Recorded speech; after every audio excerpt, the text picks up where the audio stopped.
Empezamos nuestro estudio de hoy con el capítulo 14 del libro Por los Caminos de Jesús, recibido por el medium Divaldo Pereira Franco, por el espíritu Amelia Rodríguez.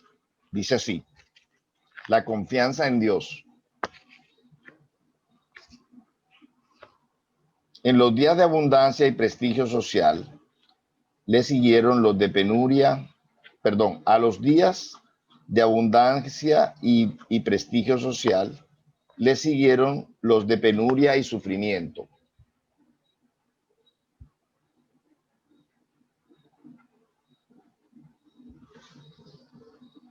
Con la misma brusquedad de las tempestades veraniegas, él sufrió la transformación de la calma en tormento y vio alterarse el paisaje de su existencia. Era como si hubiese experimentado varias vidas en una sola, alternando las horas de bienestar con las de miseria. El sol que acaricia el campo florido en primavera, responsabilizándose por la vida exuberante, es el mismo que debilita a la vegetación con la inclemencia de su calor. La vida humana es un campo experimental bajo el sol, de las oportunidades, que fomentan su crecimiento o lo dañan, de acuerdo con la incidencia y la calidad de los sucesos. La política arbitraria y astuta, tan irresponsable como criminal en manos de los manipuladores deshonestos, lo llevó a la desgracia, cuando la habilidad de los tenaces intrigantes lo empujó hacia el lado opuesto de los intereses en boga. Los sentimientos de elevación y lealtad no tienen vigencia en los cuadros ambiciosos de los políticos profesionales de todos los tiempos. Sus intereses tienen el precio de la deshonra y la conciencia culpable que se mantiene anestesiada por algún tiempo mientras permanecen la fatuidad y la ilusión. En Jerusalén, Amelech Bar Aquís había vivido con poder y opulencia. Transitaba con facilidad por la Torre Antonia y los palacios de Poncio Pilato y Caifás. Perteneciente al partido de los fariseos, era intermediario de los juegos secretos entre el Sanedrín y Roma. Había acumulado una gran fortuna y tenía muchos aduladores, pero ningún amigo. Los poderosos normalmente están rodeados de hombres interesados e ingratos, que aparentan protegerlos y apoyarlos, hasta que descubren que les conviene cambiar de equipo y de líder. Aman en apariencia amándose a sí mismos. Son fieles a sus propios propósitos, que disfrazan de altruismo. Acompañan a sus señores, pero los envidian, los detestan, anhelan sus lugares y esperan su caída, mediante la cual obtienen la oportunidad de ascender para sustituirlos. Casi siempre dentro del grupo de los llamados partidarios están los que desean el poder. Los más hábiles títeres saben eso, y cuando alguno de ellos comienza a destacarse, lo desplazan. Lo reducen a posiciones vergonzosas, y cuando no lo logran, se vuelven víctimas de sus propias trampas y maquinaciones. Los lobos conocen las mañas de los lobos. Por eso solo estos caen en las trampas que para ellos se han preparado. Los felinos esconden sus uñas entre el suave pelaje, listos para herir y despedazar. La melifluidad de los falsos amigos oculta las garras dilaceradoras de la maldad, prontas a quitarles el velo. Amalek lo sabía ahora que era demasiado tarde para recuperarse. Lo amargaba el ostracismo y padecía la persecución de los pigmeos, que se agigantaban en sus expresiones de inferioridad. Los hombres pequeños se engrandecen cuando pueden someter a quienes los disminuyen. Es la victoria de los débiles, la alegría de los vencidos. Las fiestas que daban inicio a la Pascua tuvieron un comienzo ruidoso. Entre los acontecimientos más conmovedores se destacaba la entrada triunfal del Mesías Galileo.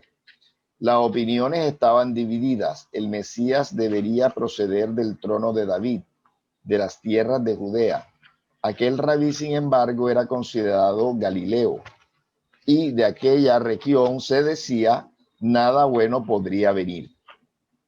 Jesús, en quien se confirmaban las escrituras, era de Belén de Judá y descendiente de David, por lo tanto, de la tradición profética.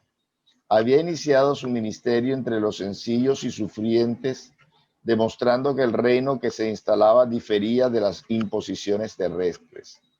De esta forma fluctuaban en el aire las melodías de felicidad entre los comentarios festivos en torno del triunfador recién llegado.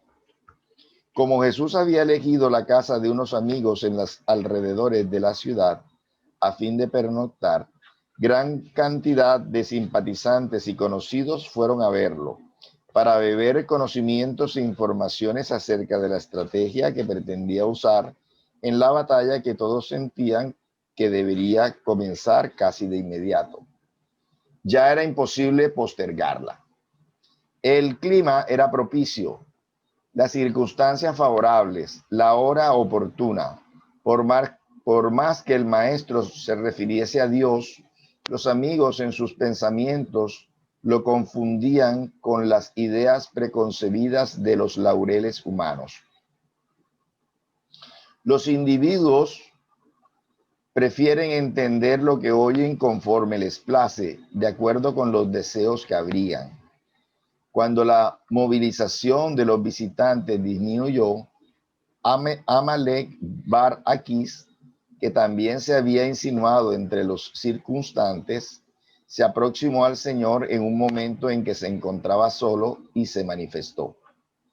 Había oído hablar del rabí y se fascinó con las informaciones que le llegaron a su respecto.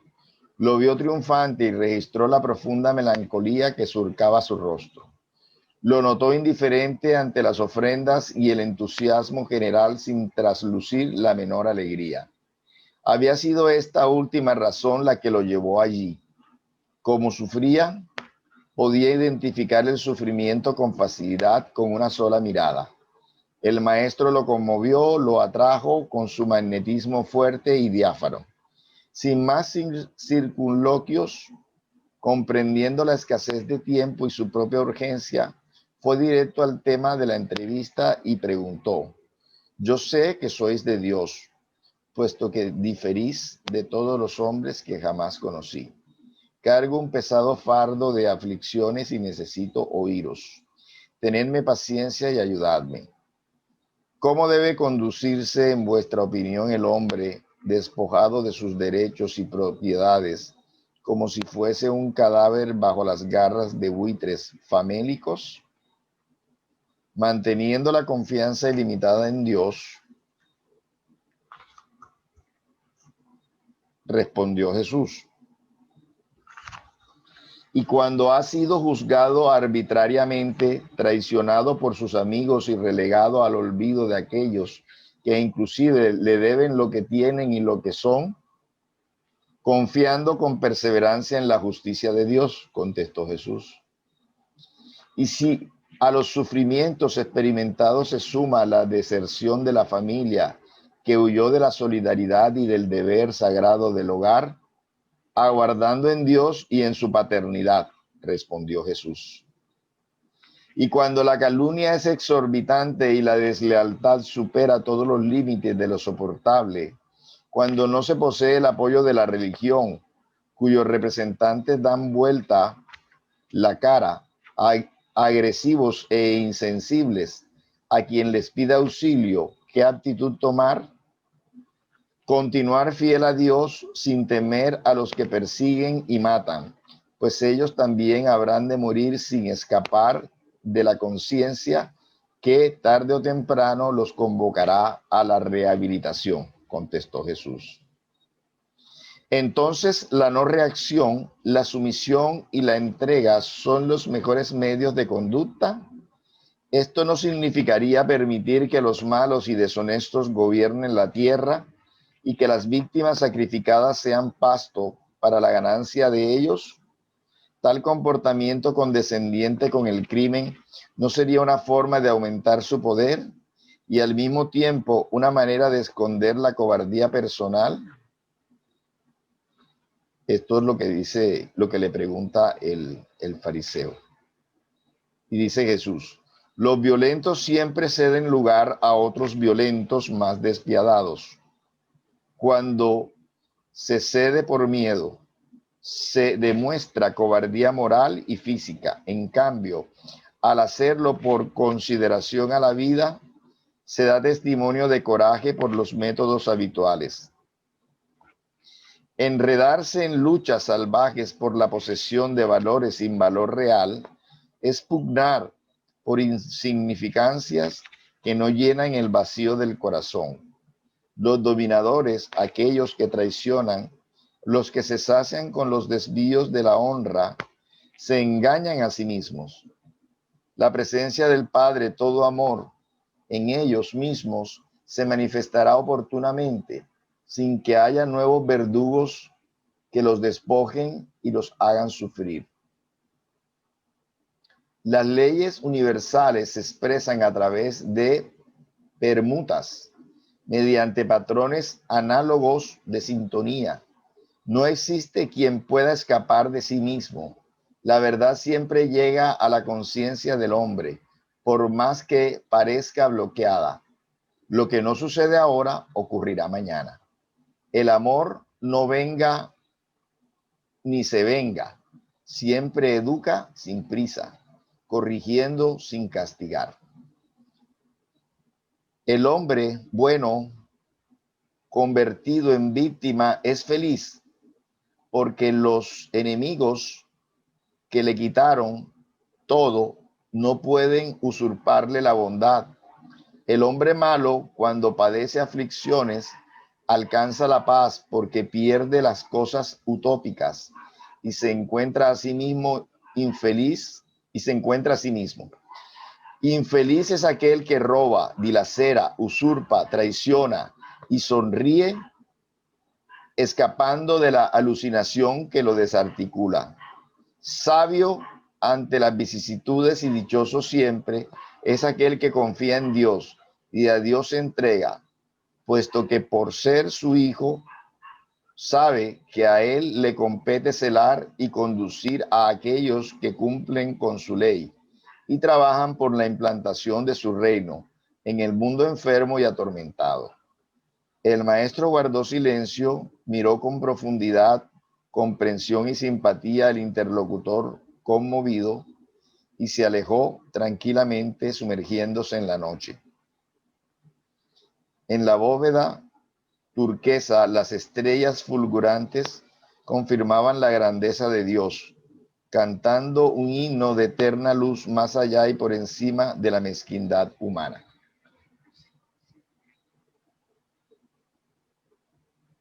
Bien, entonces estamos viendo el diálogo de Jesús con un fariseo que había sufrido de las decepciones de la vida y que, viéndolo entrar a Jerusalén, se fue a buscarlo para que el maestro lo guiara de cómo él debía actuar ante esas aflicciones que había y que seguía viviendo en esos momentos. Entonces, realmente se encontró sorprendido ante la propuesta de Jesús de resignarse ante las circunstancias, de confiar en la paternidad de Dios, de esperar mejores tiempos, mejores momentos, sin venganzas, sin acusaciones, sin peleas. Me gustó mucho aquí lo que dice él de que las posesiones materiales aquí en la tierra no tienen un valor real. Eso es importante, o sea, no, lo que usamos aquí en la tierra realmente es un préstamo, lo dejamos aquí en la tierra. No los vamos a transportar con la muerte como pensaban los egipcios que metían en sus sarcófagos a esclavos, a joyas, como si las fuéramos a disfrutar en la otra existencia, en la otra vida. No, nosotros nos llevamos absolutamente nuestras acciones, nuestros conocimientos, nuestras experiencias. Entonces, el perderlas no debe ser digamos, una tribulación real. Como no es una posesión real, no debe ser una tribulación real. La verdadera tribulación no es perder cosas materiales, es perdernos por nuestras equivocaciones, por nuestros defectos, por nuestras faltas, es hacerle mal al prójimo. Esa es la verdadera, digamos, tribulación, porque esas experiencias negativas nos van a acompañar en nuestras futuras existencias, en nuestras futuras vidas, si nosotros no cambiamos, si nosotros no nos transformamos, si nosotros no paramos ese camino al abismo, ¿verdad? Entonces, pero las pérdidas de posesiones no necesariamente son las mayores. A veces ocurren para que despertemos a nuestra verdadera realidad espiritual. Y si tenemos algunas posesiones en esta existencia, ya sabemos que debemos hacer un buen uso de ellas, porque con el buen uso de ellas es que se nos es evaluado nuestro progreso espiritual, ¿sí? No pueden ser solamente para nosotros mismos, sino que tenemos que buscar la manera inteligente de también ponerlas al servicio de nuestros hermanos, ¿sí? Esa es la misión de las grandes fortunas, esa es la tarea de las grandes fortunas, ponerlas inteligentemente al servicio de los hermanos, ¿sí? Entonces, el no tener fortuna no es una desgracia real, porque no son valores reales. Y porque cada posición en la tierra nos lleva a desarrollar ciertas virtudes, ciertas actitudes, ¿sí? El que no tiene una fortuna, pues vino probablemente a desarrollar otra cosa, ¿sí?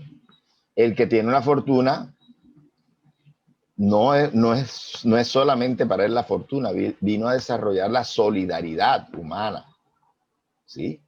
Aun cuando muchos ricos o muchos poderosos no se atribuyen esa posesión sino solamente a su inteligencia, de que son seres más dignos, de sangre azul y todo eso.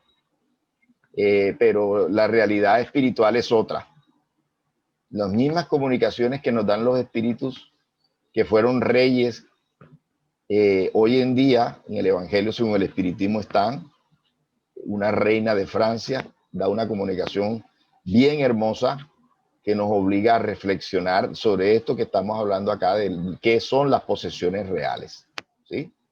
Y que el más aparentemente insignificante, el más humilde, el más sencilla persona aquí en la tierra nos puede superar muchísimo espiritualmente en su avance, en su progreso, y que el más poderoso de la tierra posiblemente espiritualmente hablando llegará a ser un mendigo en el mundo espiritual, ¿sí? Porque no atesoró los verdaderos valores de la tierra.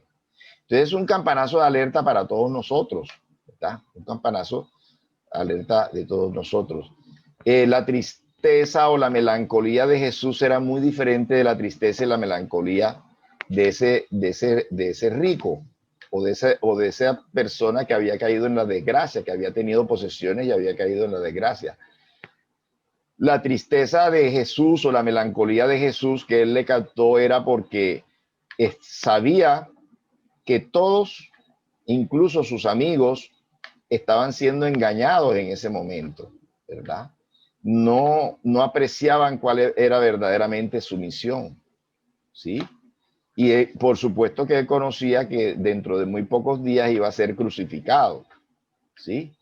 Y que eso era una ilusión, ese recibimiento triunfal en Jerusalén era una ilusión, porque creían que él iba a entrar en la posesión de un reino material. Y él no vino a eso. Él no vino a eso. Él vino a mostrar, a enseñar ese verdadero reino, ese reino en nuestros tiempos lo llamamos ese mundo espiritual, del que procedemos y al que vamos después de la muerte del cuerpo físico, que ahí es donde él verdaderamente reina, y ahí es donde tienen los primeros puestos los verdaderamente más meritorios, no en el mundo material. En el mundo material no tienen los primeros puestos los más dignos, no, por lo menos no siempre, o no la mayoría de las veces, ¿sí? Pero en el mundo espiritual sí. Entonces, ese reino que sí se rige por los valores morales, eso fue lo que nos vino a demostrar Jesús. Y que, claro que sí, que hay que procurar implantarlo también aquí en la tierra. Para eso estamos nosotros, para que cada día nuestras leyes sean mejores, sean más justas, sean más, el ser humano sea más solidario unos con otros, ¿sí? Esa debe ser nuestra misión, de que cada vez busquemos una mayor armonía entre todos los seres humanos, en que esas injusticias sociales, esas desigualdades sociales disminuyan, porque todos tenemos derecho, ¿sí? Entonces, es lo que le explicó Jesús a este fariseo, pues, que había caído en desgracia en la parte política, en la parte económica de su tiempo, que le recomendó resignación, esperar en el Padre, confiar en el Padre, no vengarse. Es lo que hoy también Jesús nos recomienda a cada uno de nosotros. No sé si alguien más quiera decir algo sobre este tema, este hermoso tema, como toda la semana nos trae Amelia Rodríguez. Se llama La confianza en Dios. La confianza en Dios se llama el título de este diálogo. Fíjese usted, es otro diálogo que no aparece en la Biblia, ¿sí? Y que nos trae estos trabajadores, estos investigadores del plano espiritual. Este ya no es un diálogo con un apóstol, sino con una persona, un fariseo de Jerusalén, que lo aborda. Se supone que en Betania, aunque no dice textualmente que es en Betania, pero se supone que es en Betania porque habla en las casas de un amigo, en las afueras de Jerusalén. Y entonces en la casa de Lázaro se supone que va este fariseo y aborda al maestro allá. Tenía urgencia de desahogarse con él. Entonces no sé si haya otro comentario sobre el tema. Bien, entonces vamos a iniciar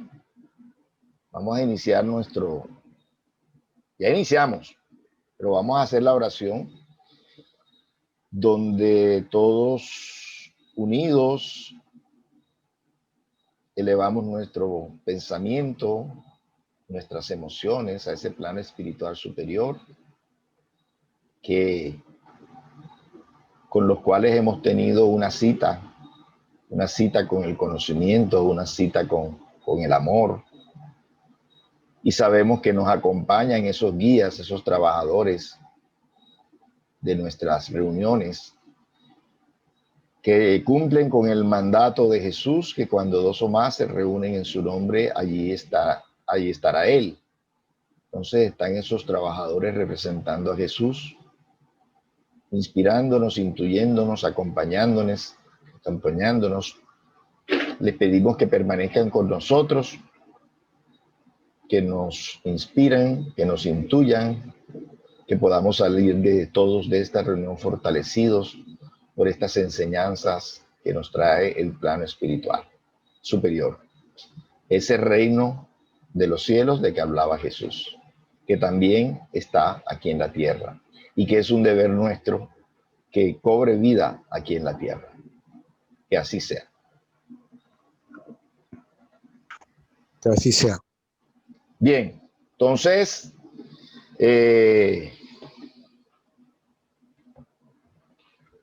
vamos entonces con el libro de los espíritus. Vamos con el libro de los espíritus. No sé si lo tenga Germán por ahí. Sí, yo lo tengo.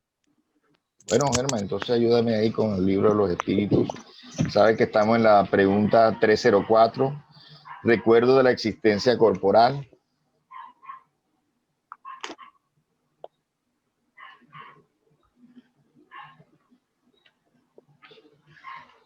Recuerdo de la existencia corporal, correcto. Está en el capítulo, el mismo capítulo, ¿no? No hemos salido del capítulo. Capítulo 6, libro segundo, capítulo 6. La pregunta 304. Recuerdo de la existencia corporal. Pregunta, ¿el espíritu recuerda su existencia corporal? Sí, es decir, que dado que ha vivido muchas veces como hombre, recuerda lo que fue y te aseguro que a veces se sonríe con compasión de sí mismo. Comentario, como el hombre que alcanzó la edad de la razón, se ríe de las locuras de su juventud o de las puerilidades de su infancia.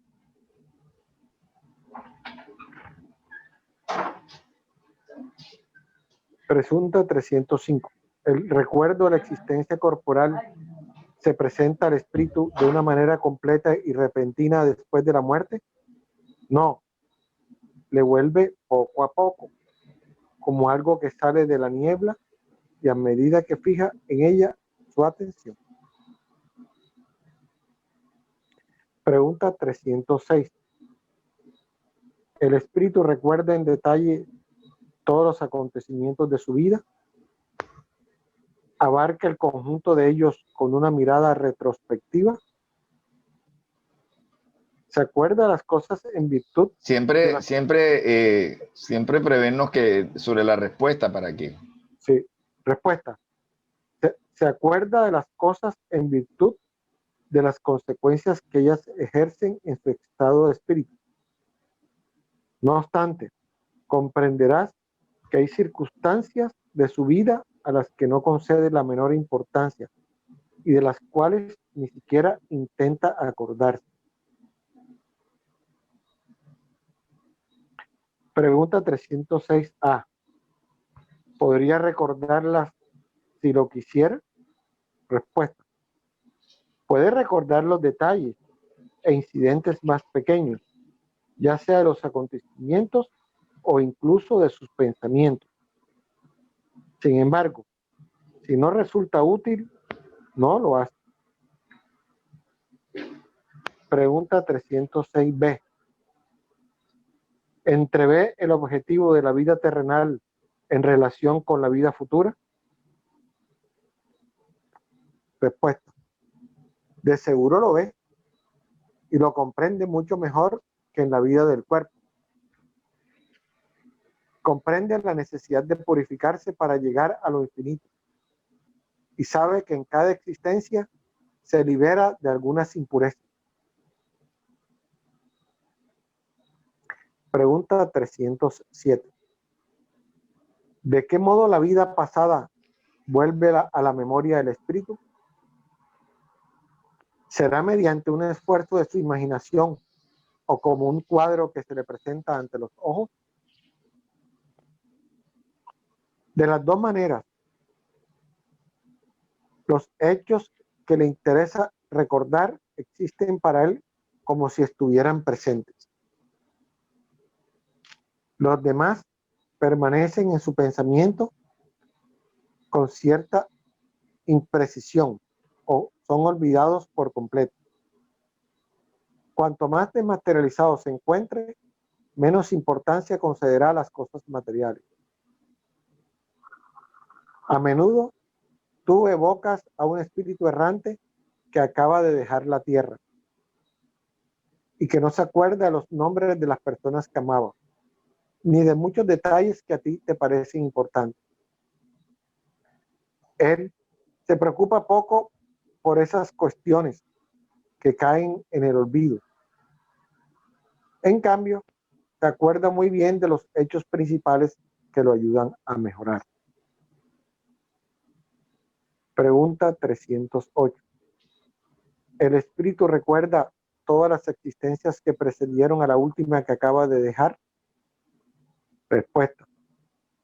Todo su pasado se despliega ante él, como las etapas que ha recorrido el viajero. Sin embargo, como ya hemos dicho, no recuerda de modo absoluto la totalidad de los hechos. Solo los recuerda en virtud de la influencia que han ejercido sobre su estado presente. En cuanto a las primeras existencias, aquellas que se pueden considerar como la infancia del espíritu, se diluyen en la impresión y desaparecen en la noche del olvido. Pregunta. ¿Cómo considera el espíritu al cuerpo que acaba de dejar? Respuesta. Como una prenda desagradable que le molestaba. Por eso se siente feliz de habérsela quitado. Pregunta 309A. ¿Qué sentimiento experimenta al ver su cuerpo en descomposición? Respuesta. Casi siempre de indiferencia, como ante algo que ya no le interesa. Pregunta 310. Al cabo de cierto lapso, ¿reconoce el espíritu los huesos u otros objetos que le han pertenecido? Respuesta. A veces. Eso depende de la elevación del punto de vista desde el cual considera las cosas terrenales.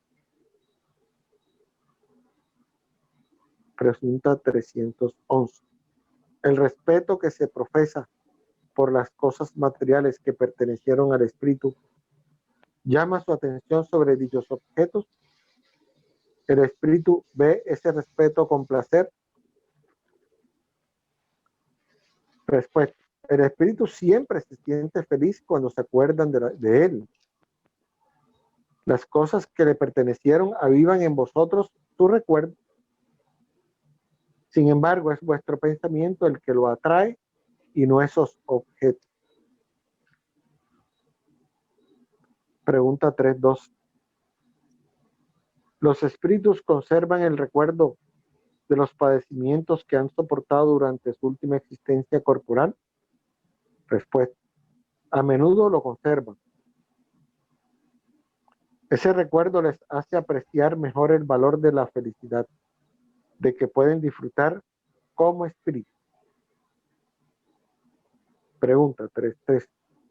¿El hombre que en este mundo ha sido feliz echa de menos los goces que perdió al dejar la tierra? Respuesta. Solo los espíritus inferiores pueden echar de menos las alegrías inherentes a la impureza de su naturaleza, que ellos espían mediante sus padecimientos. Para los espíritus elevados, la dicha eterna es 1000 veces preferible a los placeres efímeros de la tierra. Comentario. Tal como el hombre adulto que desprecia aquello que constituía las delicias de su infancia. Pregunta 3.14. Aquel que había dado comienzo a importantes obras con un objeto útil que quedaron interrumpidas por la muerte, ¿se lamenta en el otro mundo de haberlas dejado inconclusas? No. Respuesta, no, porque ve que otros están destinados a terminarlas. Por el contrario, trata de influir en otros espíritus humanitarios para que las continúen. Su objetivo en la tierra era el bien de la humanidad y sigue siendo el mismo en el mundo de los espíritus. Pregunta 315. ¿Aquel que creó obras de arte o literarias conserva al dejarlas el amor que les profesaba en vida? Respuesta. Conforme a su elevación las juzga desde otro punto de vista y a menudo critica lo que más admiraba. 316. El espíritu continúa interesado en las obras que se realizan en la tierra a favor del progreso de las artes y las ciencias. Respuesta. Eso depende de su elevación o de la misión que tal vez tenga que cumplir. Lo que a vosotros os parece magnífico suele ser muy poca cosa para algunos espíritus. Las admiran como el sabio admira la tarea de un escolar. Examinan lo que prueba la elevación de los espíritus encarnados y sus progresos. Pregunta 317. Después de la muerte, ¿conservan los espíritus el amor a la patria? Respuesta. El principio siempre es el mismo. Para los espíritus elevados, la patria es el universo. En la tierra es el lugar donde se encuentra la mayor cantidad de personas con las que simpatizan. La situación de los espíritus y su modo de ver las cosas varían hasta lo infinito en virtud de su grado de desarrollo moral e intelectual.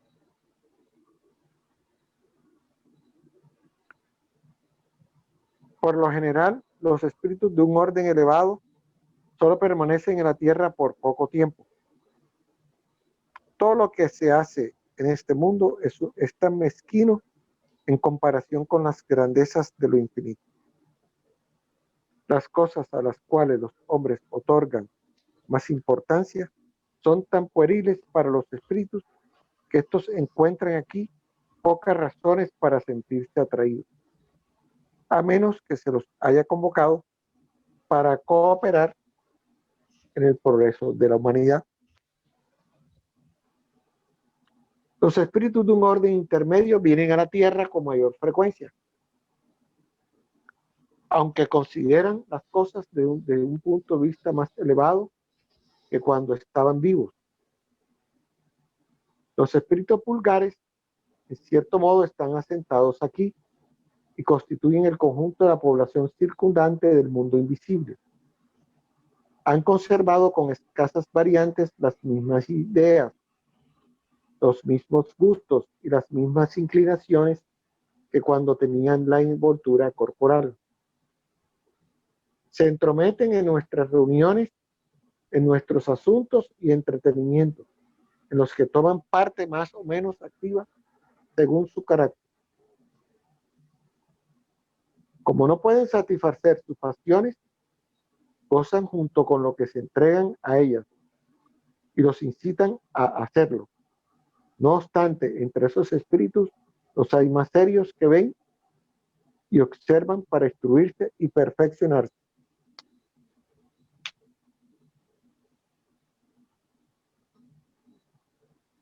Pregunta 318. ¿Las ideas de los espíritus se modifican en el mundo errante? Respuesta, mucho. Sufren grandes modificaciones a medida que el espíritu se desmaterializa. A veces este conserva durante largo tiempo las mismas ideas, pero poco a poco la influencia de la materia disminuye y ve las cosas con más claridad. En ese caso, busca los medios para mejorar. Pregunta 319.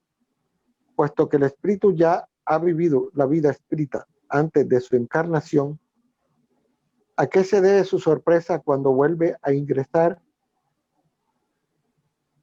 en el mundo de los espíritus? Respuesta.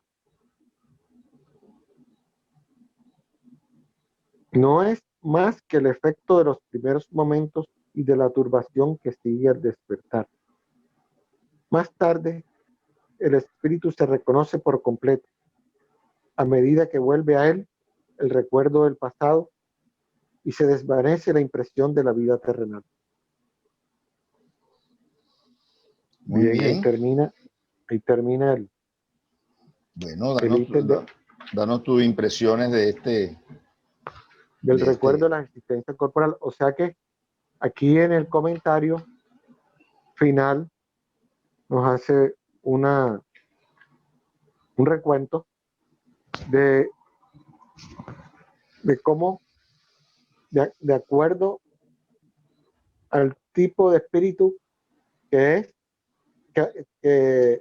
al orden que pertenece, así tienen su grado de evolución, ¿verdad? Entonces hablaba de los espíritus orden intermedio, vienen a la Tierra con mayor frecuencia, aunque consideran las cosas desde un punto de vista más elevado que cuando estaban vivos. Están los espíritus vulgares, que dice que están asentados aquí, constituyen el conjunto de la población circundante del mundo invisible. Ese es otro tipo de espíritu. Y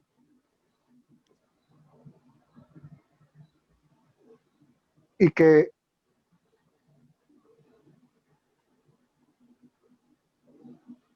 cada que cada espíritu se eleva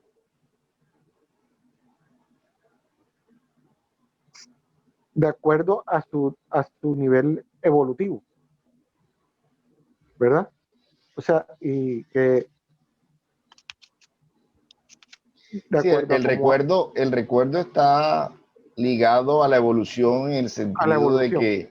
de que tú te apegas, si tú eres menos evolucionado, estás más materializado, digamos así, y estás Sí, más apegado a las cosas de la tierra. Y por lo tanto, el recuerdo que vas a tener de las cosas de la tierra va a ser más vivo.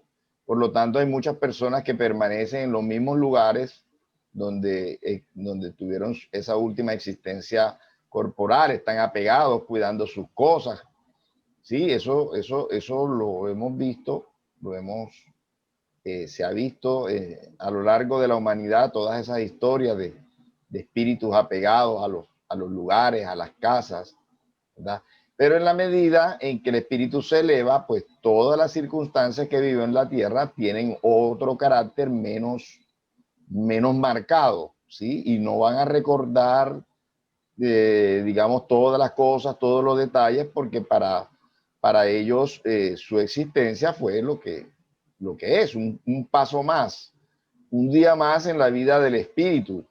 Entonces, solamente recordará pues las circunstancias que más lo influyeron, que más lo marcaron.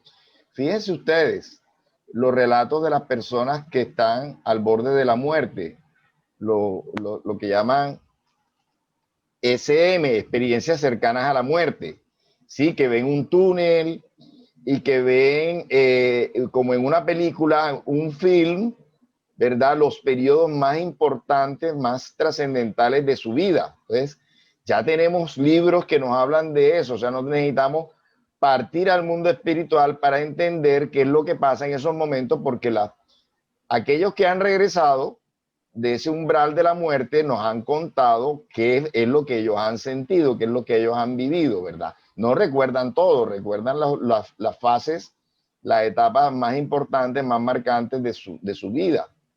Y entre más elevado sea el alma, pues menos va a tener esos apegos, esos recuerdos. Pienso que es algo bastante lógico, bastante lógico. Ahora, yo quiero decir, por ejemplo, lo que muchos médicos eh, en este siglo XXI y en el siglo XX también, muchos médicos como el doctor Brian Weiss, nos han permitido a través de la hipnosis que muchos encarnados incluso, no solamente los que ya se partieron al mundo espiritual, sino encarnados, a través de esa hipnosis, esa recordación dirigida, pudieran recordar no solamente los hechos de esta misma existencia cuando éramos pequeños, sino durante otras existencias, con muchas comprobaciones, con muchos datos específicos que solamente y vivencias que solamente un protagonista puede relatar.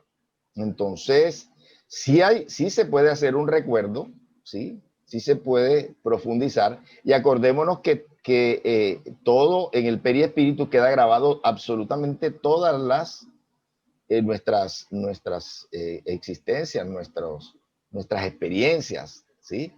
Y con un esfuerzo se puede llegar a recordar muchos pasajes, pero sobre todo eso, los más marcantes, que es lo que hace que muchos de esos pacientes tratados por Brian Weiss se sanen, ¿sí? Personas, por ejemplo, que con un profundo dolor en la espalda y no sabían por qué, no había tenido ninguna circunstancia en esta existencia que le llevara a esa enfermedad, y en una encarnación anterior, retrocediendo por medio de la hipnosis, esa persona llega a un momento en que, por ejemplo, fue asesinado con una espada allí en ese lugar, ¿sí? Y reviviendo eso que posiblemente dejó una huella imborrable en el espíritu, reviviendo, esa persona se sana y ya no tiene más dolores en ese sentido, porque además del dolor físico que vivió su cuerpo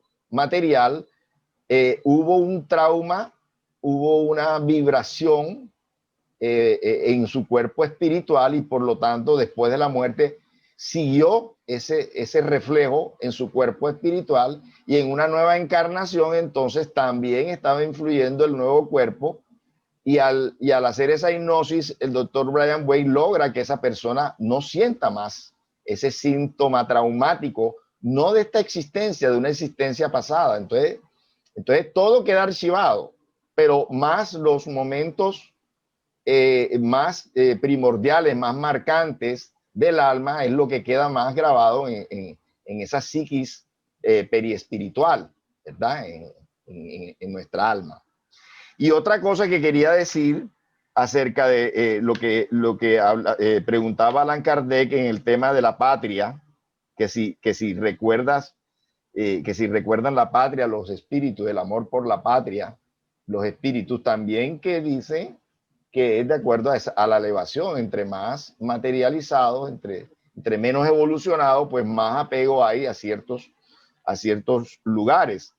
Pero miren cómo no tiene sentido este tema de los apegos a la patria, porque en el libro A Camino de la Luz, el espíritu Emmanuel, el guía espiritual de Chico Xavier, ese gran medium brasilero, nos relata que los pueblos también encarnan colectivamente, ¿sí? Hay esas migraciones espirituales. Entonces dice ahí Allan Kardec, le dan la respuesta de que solamente, digamos, las personas son atraídas por la simpatía de las personas que han dejado en la tierra. Entonces fíjense ustedes cómo será esto de cierto, que muchos años después, en ese libro A Camino de la Luz, que fue en el siglo XX, recibido por Chico, dice allí A Camino de la Luz que el pueblo de Atenas reencarnó colectivamente en el siglo XX en el pueblo de Francia, y que el pueblo de Esparta también lo hizo, también en el siglo XX en Alemania. Entonces, fíjense ustedes que esa disputa de la época de las guerras helénicas entre Atenas y Esparta se revivió en el siglo XX, en la Segunda Guerra Mundial, cuando Alemania, los espartanos de antaño, que era un pueblo, el pueblo de Esparta era un pueblo belicoso, un pueblo guerrero, ¿sí? Y que tenía unas antipatía especial por el pueblo de Francia, de Atenas, que era el pueblo de las artes, de las letras, ¿sí? Entonces, nuevamente en el siglo XX se vivió esa guerra milenaria y Alemania invade Francia. Lógicamente también invadió a Polonia, también invadió a los pueblos de la península escandinava, pero termina también invadiendo a Francia, ¿sí? Entonces, es verdad lo que dice, se comprueba con esto que nos relata Chico Xavier, que las afinidades son espirituales y no de patria, porque si no, otra vez hubiera encarnado en la misma Grecia. No, como colectivamente emigraron esos espíritus a esta parte de Europa, entonces allí encarnaron esos espíritus y formaron nuevamente una civilización de características parecidas a la civilización antigua. Bien, eso era lo que quería agregar. Si hay alguien más que quiera decir algo sobre este tema de las recordaciones de la existencia corporal cuando vamos al plano espiritual, los recuerdos que tenemos como espíritus. Si alguien quiere decir algo más, preguntar, aportar algo más.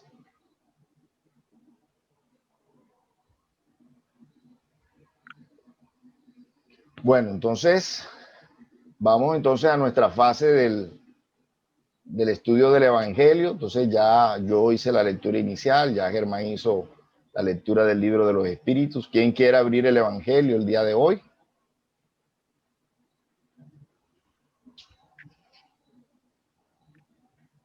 No todos a la vez, por favor.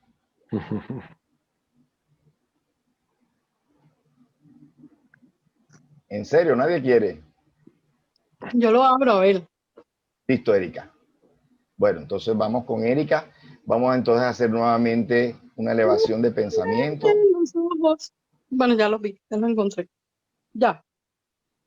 Vamos a hacer entonces una elevación de pensamiento. Ustedes siguen mis palabras. Nos nuevamente pedimos al plano espiritual por este momento que para nosotros es el más importante de la noche, que es la apertura del Evangelio,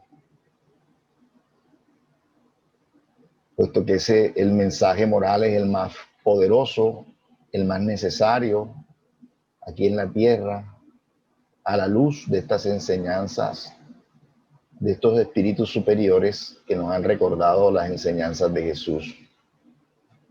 Pedimos a esos guías, especialmente al guía espiritual de Erika, que la envuelva en esas vibraciones sutilísimas para que ella pueda elegir una lectura acorde con sus necesidades y con nuestras necesidades de todos los espíritus encarnados y no encarnados aquí presentes en esta reunión, que puedan disfrutar de esta enseñanza, de este mensaje, de esta explicación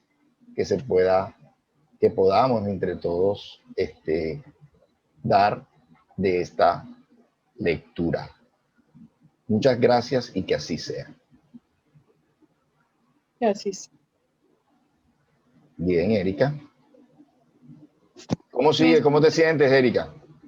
Súper bien, gracias a Dios, gracias al plano superior, a mi ángel guardián, gracias a todos por sus oraciones. Bueno, que sea esta la oportunidad para agradecerles a todos por su apoyo con oraciones, y a los que no también, Nos alegra. Sí, Nos muchas alegra gracias mucho. a este grupo. Bueno, y cuenten con mis oraciones también siempre. Bueno, ¿me escuchan? ¿Sí? Sí, perfectamente. Bueno, capítulo 20. Los obreros de la última hora. El reino de los cielos es semejante a un padre de familia que salió de madrugada a fin de encontrar obreros para su viña.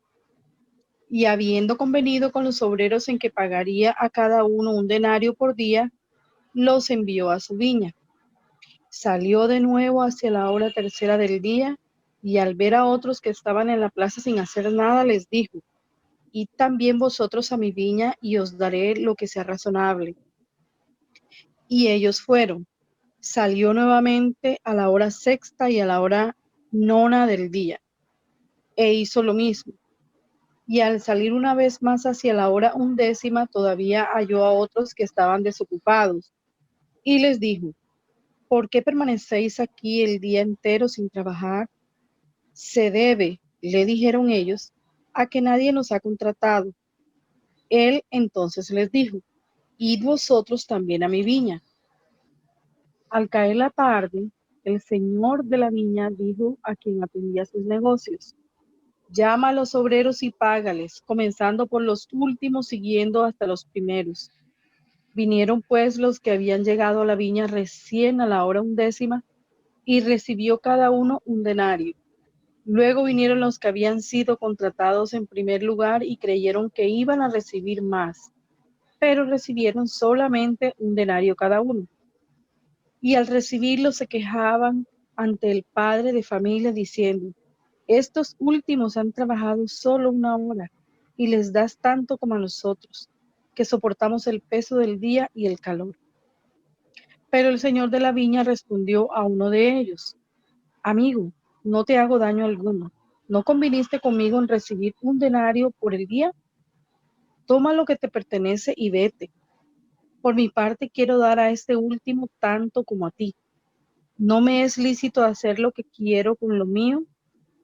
¿Tienes mal ojo porque yo soy bueno?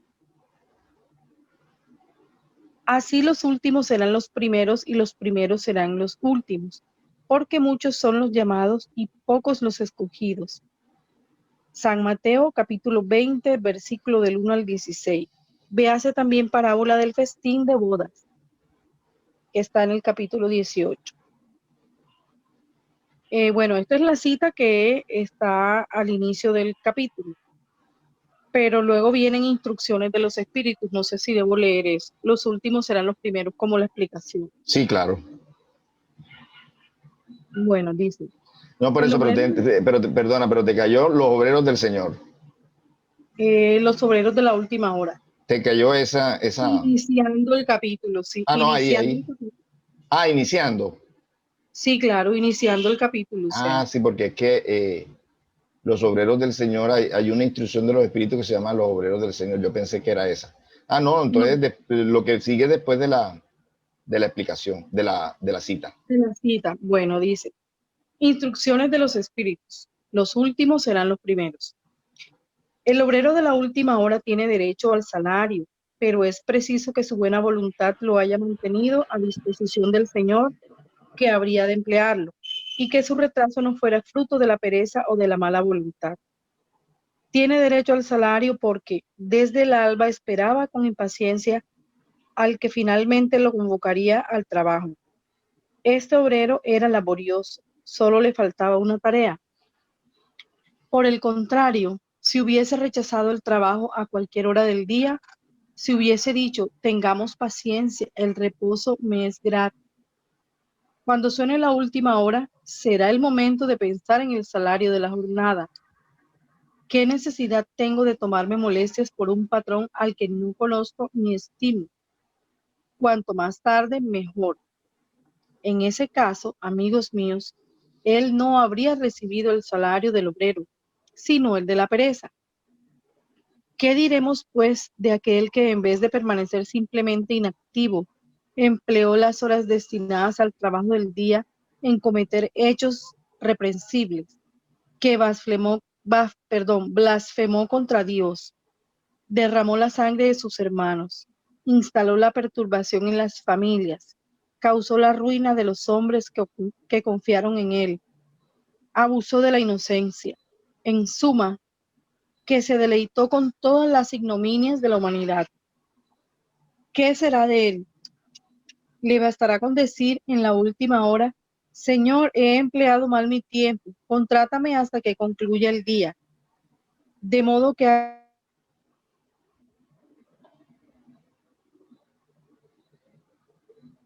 Ahí se perdió la voz.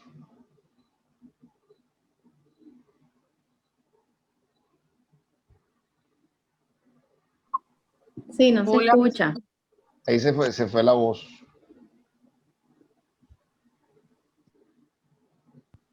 ¿Me escucha? Ahora sí regresó la voz. Perdón, no sé qué pasaría. Ujú. Bueno, bueno, digo, o repito, ¿qué será de él? Le bastará con decir en la última hora: Señor, he empleado mal mi tiempo. Contrátame hasta que concluya el día, de modo que haga algo de mi tarea, aunque sea poco, y entrégame el salario del trabajador de buena voluntad. No, no, pues el Señor le dirá: en este momento no tengo trabajo para ti. Desperdiciaste tu tiempo, olvidaste lo que habías aprendido. Ahora ya no sabes trabajar en mi viña. Empieza otra vez el aprendizaje y cuando estés mejor dispuesto, vuelve y pondré mi vasto campo a tu disposición y en él podrás trabajar a cualquier hora del día.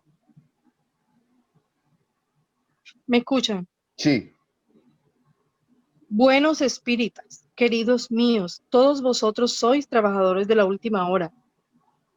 Muy orgulloso sería el que dijese: comencé la tarea al despuntar el día y no la concluiré hasta el anochecer.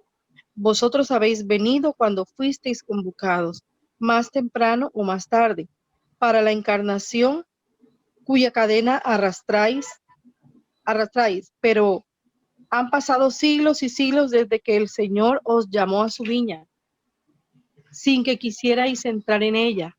Ha llegado el momento de que recibáis el salario. Emplead convenientemente la hora que os queda y nunca olvidéis que vuestra existencia tan extensa que os parece solo es un momento fugitivo en la inmensidad de los tiempos que componen para vosotros la eternidad. Constantino, espíritu protector, Bordeaux, 1863. sí, hasta ahí. Hasta ahí Hasta ahí. termino. Bueno, dinos qué entiendes allí en esa lectura. Bueno, el mensaje que llega a mi mente y a mi corazón es que bajo cualquier circunstancia, desde cualquier ángulo que podamos iniciar una tarea, eh, entregarnos al trabajo de, de mejorar nosotros mismos y de ayudar al prójimo, tenemos que hacerlo sin excusas, eh, comprometidos, eh, sin dejar, digamos, a un lado el compromiso que hicimos o la palabra que empeñamos al inicio digamos, de esta existencia o antes de esta existencia. Nosotros hicimos un compromiso, eso es lo más seguro, que nos hicimos un compromiso y debemos, no importa la edad que tengamos, no importa que tengamos eh, más o menos tiempo de conocer la doctrina, debemos ir ya en busca de los frutos que nos ofrece Dios para, para recibir esa recompensa. Obviamente que no va a ser aquí. Entonces, sin excusas, sin pereza y desde lo mínimo que tengamos para ofrecer, Dios lo va a ver con agrado. ¿Sí? No es el que tenga más, no es el que tenga menos o el que le dedique más tiempo a las tareas, no, es que tenemos que dedicarlo con todo el empeño y con todo el amor del mundo. Así es. Ese es mi humilde pensamiento. Como dice por ahí una canción, sin prisa pero sin pausa. Así es. Fíjese que la palabra obreros definitivamente expresa, creo que es no hubo mejor palabra que Jesús pudiera elegir que obreros, o sea, y eso nos hace pensar de pronto en las hormiguitas, ¿verdad? Que son como el símbolo del trabajo, son infatigables, incansables. Entonces, seguramente todos los que estamos aquí en este momento, tanto encarnados como desencarnados, pues debemos llevar este título de obreros. ¿Por qué lo digo? Porque, bueno, hay muchas personas aquí en la tierra que no son apasionadas en cuanto a los temas espirituales. Pues pongamos un ejemplo, van a misa todos los domingos, pero no hacen, y no estoy hablando mal de la religión, ni de esa ni de ninguna, pero ya, o sea, son muy pasivos con respecto a la vivencia de su religión. Pueden ser y deben ser buenas personas, porque en todas las religiones hay buenas personas, eso no es privilegio de ninguna religión. Pero la palabra obreros sí está dando una connotación diferente, ¿sí? Ya está dando una connotación, obreros del Señor, es que sea un papel mucho más activo, ¿sí? No solamente de calidad, sino en cierta forma de cantidad también. Es decir, que nos consagremos un poco más que lo que hace la mayor parte de la humanidad, o por lo menos la parte de la humanidad que tiene una fe. Entonces, sí tenemos que mirarnos aquí y mirar, claro, cada quien tiene condiciones diferentes, pero en la medida de nuestras posibilidades, dar nuestro mayor esfuerzo en la tarea de esta, en la que estamos nosotros, pues lo que aquí estamos reunidos, estamos en la siembra espírita, ¿verdad?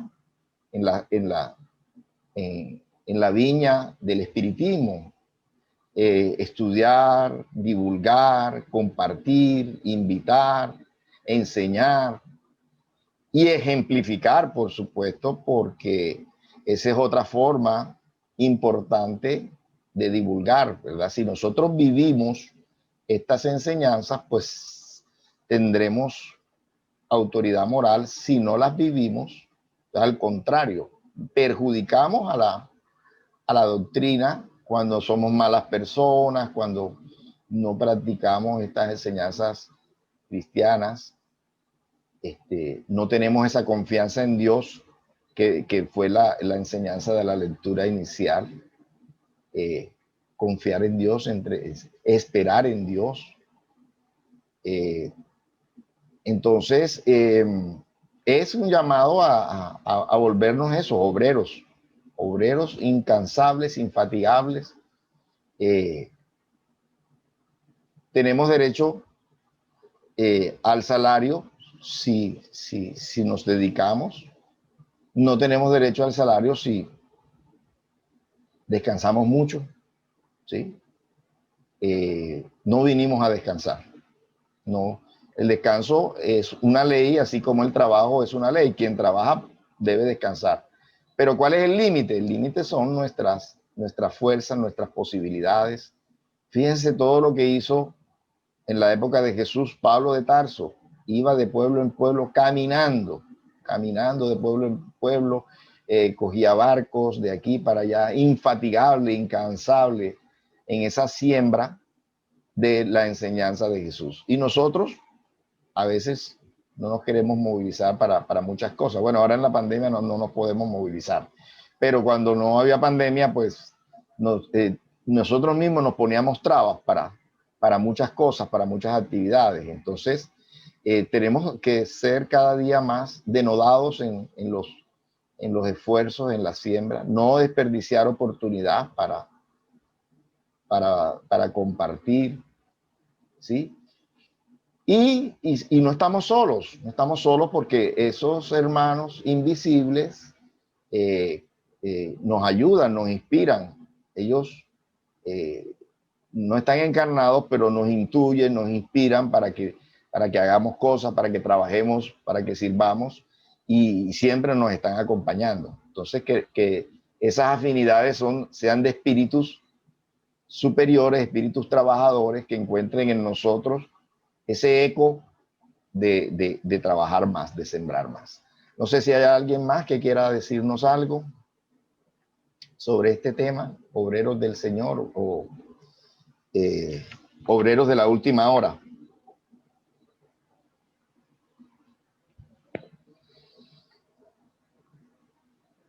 Dice el Espíritu, Constantino, dice, sí, hoy aceptaste la siembra, hoy es trate de entrar a la viña, pero en épocas pasadas, en encarnaciones pasadas, no quisiste trabajar para el Señor. Entonces hoy, precisamente, de pronto lo que estamos aquí reunidos, si tenemos un interés especial, una necesidad especial por dedicar estos minutos, mientras otros están viendo televisión, mientras otros están saliendo por ahí, ustedes y yo hemos sacado este espacio, es porque seguramente en el pasado hemos desperdiciado muchas oportunidades.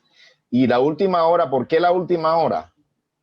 Porque es el momento del cambio planetario, en que podemos aprovechar este planeta que está cambiando de un mundo de expiación y prueba a un mundo de regeneración, y podemos recibir esa paga que el patrón le da, ¿sí? La podemos recibir a última hora, a pesar de que de pronto en las primeras horas de la humanidad no hayamos hecho todo lo mejor que pudimos haber hecho. Entonces, es una ganga, es una promoción que el Señor nos está dando ahora si trabajamos en este momento con voluntad, con desinterés, con amor, con constancia, ¿sí? Aún a costa de pronto de recibir no los mejores tratos, las mejores respuestas de las demás. Ahí es donde se prueba la fe, ¿verdad? Cuando no siempre nos aplauden, cuando no siempre nos reconocen. Entonces ahí probamos, si seguimos adelante aún con esos tropiezos, probamos cuánta fe tenemos en Dios. Es mejor tener fe en Dios que en fe en los hombres, ¿verdad? Y tener la certeza de que Dios me va a compensar en algún momento, así no sea aquí en la tierra, de esos esfuerzos. Dios paga, así como Jesús muestra a este dueño de la viña que le paga a todos. Entonces, el que mejor paga, el que paga en euros, el que paga en dólares es Dios, ¿verdad? Pero claro, euros y dólares espirituales. Entonces, si no nos pagan los hombres, mejor, porque nos paga Dios, ¿sí? Si no nos reconocen los hombres, pues no importa, Dios nos va a reconocer, ¿sí? Y con la perseverancia en el camino, a pesar de que no tengamos las palmas de los hombres, pues reconocemos nuestra fe y nuestra confianza en Dios. ¿Alguien más quiere decir algo? O sea que si nosotros, de acuerdo a nuestro trabajo, así ocuparemos el lugar en la viña, ¿verdad? De acuerdo Sí, la viña es el sitio de trabajo. Es decir, estamos aquí en la tierra, en la viña. De acuerdo a nuestro esfuerzo acá, así va a ser nuestra paga, nuestra recompensa. Lo que decíamos en el estudio del libro de los espíritus, ¿verdad? Que los espíritus menos materializados, más desmaterializados, son los que están en mejores circunstancias en el mundo espiritual, ¿sí? Entonces, desde aquí de la tierra tenemos que aprender a trabajar y a vivir con la mira de ese verdadero reino, que es el reino espiritual, ¿verdad? Donde allá sí verdaderamente se compensa a los que tienen méritos, ¿sí? No siempre aquí en la tierra se compensa, se reconoce a los que tienen méritos, pero en el mundo espiritual sí. Allá sí no va a haber equivocaciones, allá sí no hay palancas, allá es pura meritocracia. Y la meritocracia o los méritos los tenemos que hacer aquí en la tierra, mientras que estamos aquí en la tierra, ¿sí? Bueno, entonces vamos a cerrar nuestra reunión. Pues yo inicio la oración, los que quieran continuarlas. Claro que sí. Te damos gracias, Señor, esta oportunidad de estar reunidos